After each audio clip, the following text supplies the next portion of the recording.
तो जैसा कि आप लोगों ने पिछले पार्ट में देखा था कि कीचन और उसका भाई उन डीमंस को हराकर एक सिटी में पहुंचते हैं, जहां पर पहुंचते ही कीचन बीमार पड़ जाता है क्योंकि शाओला और जाओबाई ने कीचन को 2 स्पिरिट फ्रैगमेंट्स के टुकड़े दिए थे जो कीचन की बॉडी में एडजस्ट होने की कोशिश कर रहे थे। इसी बीच कीचन के दोस्तों को सन गॉड से पता चलता है कि फायर डीमन के पास भी कुछ स्पिरिट फ्रैगमेंट्स मौजूद है, जिस पर वो लोग फायर डीमन से वो स्पिरिट फ्रैगमेंट लेने के लिए निकल जाते हैं। और दूसरी तरफ जिंग कीचन का ध्यान रख रही होती है। तभी कीचन को उसके सबकॉन्शियस माइंड में शूटियन के बारे में पता चलता है और उसे उन 2 डीमंस के विचार आने लगते हैं जो कीचन को उन स्पिरिट फ्रैगमेंट्स का यूज खुद के लिए करने के लिए भटका रहे होते हैं। लेकिन कीचन उन डीमंस की बातों में नहीं आता है। तभी कीचन को पता चलता है कि गॉड शूटियन कीचन का टेस्ट ले रहे थे और वो उसमें पास हो गया था, जिस पर गॉड शूटियन कीचन को उसकी पावर देने के लिए तैयार हो जाते हैं और वो 2 स्पिरिट फ्रैगमेंट्स कीचन की बॉडी से पूरी तरह से जुड़ जाती है। अब आगे तो इस पार्ट की शुरुआत में हम देखते हैं कि कीचन को वापस से होश आ जाता है, जहाँ पर वो देखता है कि जिंग उसका ख्याल रख रही थी, जिससे वो शर्मा जाता है क्योंकि जिंग कीचन के काफी ज्यादा पास थी। जिस पर जिंग कीचन को वापस आराम करने के लिए कहती है क्योंकि वो अभी तक ठीक नहीं हुआ था। जो सुनकर कीचन कहता है कि वो ठीक है और वो वहाँ से जाने लगता है, लेकिन तभी वो आयरन रॉड कीचन की जेब से नीचे गिर जाती है, जिस पर कीचन उस रॉड को उठाने की कोशिश करता है, पर तभी जिंग उस रॉड को उठा लेती है और कीचन को 1 मिनट इंतजार करने को कहती है। फिर कीचन देखता है कि जिंग सन गॉड से कुछ बात कर रही है। तभी जिंग वापस आती है और उस रॉड को कीचन के गले में पहना देती है, जो देखकर कीचन समझ जाता है कि जिंग उसके आयरन रॉड में धागा बांधने गई थी ताकि कीचन उस रॉड को फिर से कभी खो न दे, जिससे उनकी काफी अच्छी दोस्ती हो जाती है। इसी दौरान हम जैन और उसके साथियों को देखते हैं जिन्होंने फायर डीमन के कई सारे साथियों को हरा दिया था, लेकिन उन लोगों ने अभी भी हार नहीं मानी थी। इसलिए वो लोग एक बार फिर से जैन के साथियों पर अटैक करते हैं, लेकिन जैन कुछ ही देर में उन सभी लोगों को हरा देता है।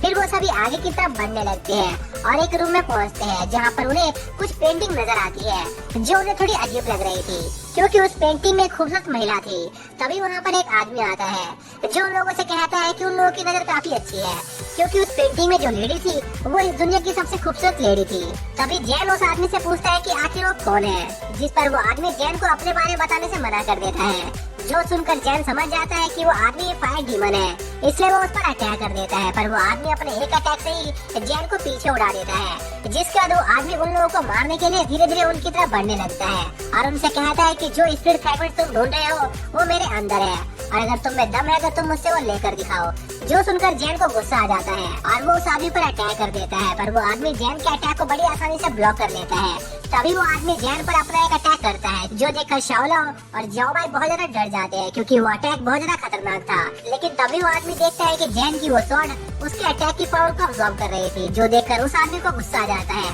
और वो जैन पर और पावरफुल अटैक करता है, जिससे जैन पीछे उड़ जाता है। लेकिन सही टाइम पर शाओला जैन को बचा लेता है, लेकिन उस अटैक की वजह से जैन बेहोश हो गया था। जिसके बाद शाओला उस आदमी से कहता है कि इस सिटी में जो मीटियोराइट गिरा था वो अभी भी शांत नहीं हुआ है और अगर उसने वो फ्रैगमेंट्स उन्हें वापस नहीं दिया तो ये पूरा शहर एक सुनसान रेगिस्तान बन जाएगा। इसलिए शाओला उस आदमी से वो स्पिरिट फ्रैगमेंट्स मांगता है ताकि वो उस मीटियोराइट को शांत कर सके, लेकिन वो आदमी शाओला की बात नहीं सुनता है और उनसे कहता है कि उसे बस उनका थोड़ा सा ब्लड चाहिए जिससे वो अपने प्लान को पूरा कर सके। जो सुनकर शाओला समझ जाता है कि वो आदमी फॉरबिडन फायर एरे को एक्टिवेट करने का प्लान बना रहा है, इसलिए शाओला उस आदमी से पूछता है कि आखिर वो ये सब क्यों कर रहा है, जिस पर वो आदमी बताता है कि वो इमॉर्टल प्लेस को डिस्ट्रॉय करके अपना बदला लेना चाहता है। जो सुनकर वो दोनों बहुत ज्यादा चौंक जाते हैं और जाओबाई उस आदमी को रोकने के लिए उस पर एक अटैक करती है, लेकिन वो आदमी उस अटैक को बड़ी आसानी से रोक लेता है। फिर वो आदमी जाओबाई पर अटैक करता है, लेकिन जाओबाई उस अटैक को डॉज कर लेती है, पर अंत में वो आदमी जाओबाई के एक हाथ को पकड़ लेता है,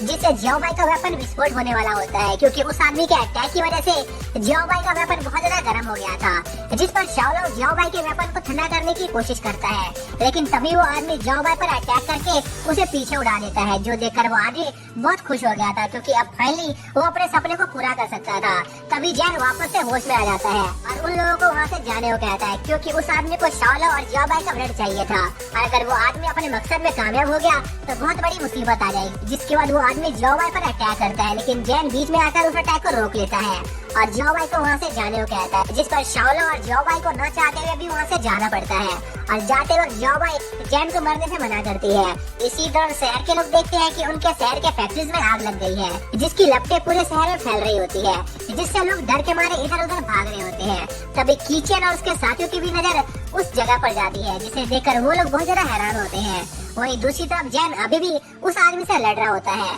तभी जैन उस आदमी पर अपनी स्वॉर्ड से अटैक करता है जिससे वो आदमी डॉज कर लेता है, लेकिन ये जैन की एक चाल होती है और वो उस आदमी के पीछे आकर उस पर एक अटैक लैंड करने में कामयाब हो जाता है। और ऐसा लग रहा था कि जैन का वो अटैक काम कर गया है, लेकिन तभी वो आदमी जैन का पैर पकड़ लेता है और उसे दूर फेंक देता है। तभी वो आदमी जैन से पूछता है कि आखिर तुम उन दोनों सेलेस्टियल बीइंग को प्रोटेक्ट करने की कोशिश क्यों कर रहे हो, जबकि वो तुम्हें अकेला छोड़कर भाग गए। लेकिन जैन को उस आदमी की बातों से कोई फर्क नहीं पड़ता है और वो उस आदमी पर लगातार अटैक करने लगता है। तभी वो आदमी जैन पर एक और अटैक करके उसे दूर उड़ा देता है, जिससे जैन बेहोश हो जाता है। जिसके बाद वो आदमी जैन को मारने के लिए उस पर एक पावरफुल अटैक करता है, लेकिन तभी वहाँ पर शाओलॉन्ग और जोबाई वापस आकर जैन को बचा लेते हैं। लेकिन उस अटैक को रोकने के चक्कर में शाओलॉन्ग थोड़ा घायल हो जाता है। फिर वो लोग जैन को लेकर वहाँ से चले जाते हैं, लेकिन जाते वक्त शाओलॉन्ग का थोड़ा सा ब्लड वहीं पर गिर जाता है, जिसे देखकर वो आदमी बहुत खुश होता है क्योंकि अब वो अपना बदला ले सकता था। जिसके बाद वो आदमी अपने प्लान को एक्टिवेट कर देता है, जिससे वो मीटियोराइट हवा में उड़ने लगता है, जो देखकर जोबाई को बहुत ज्यादा दुख होता है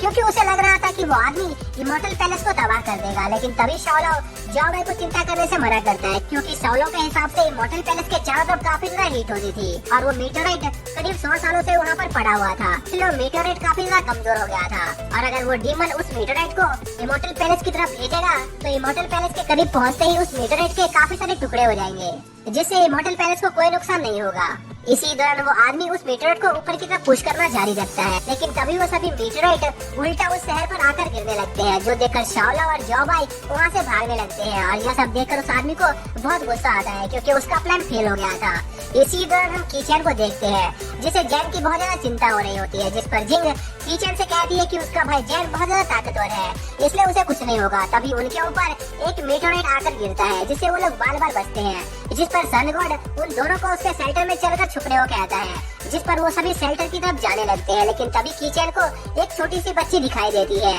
जो रो रही थी, जिस पर कीचेन उस बच्ची की मदद करने की कोशिश करता है, लेकिन तभी उन पर एक मीटियोराइट आकर गिरने वाला होता है, जिसके साथ ही यह पार्ट यहीं पर खत्म हो जाता है।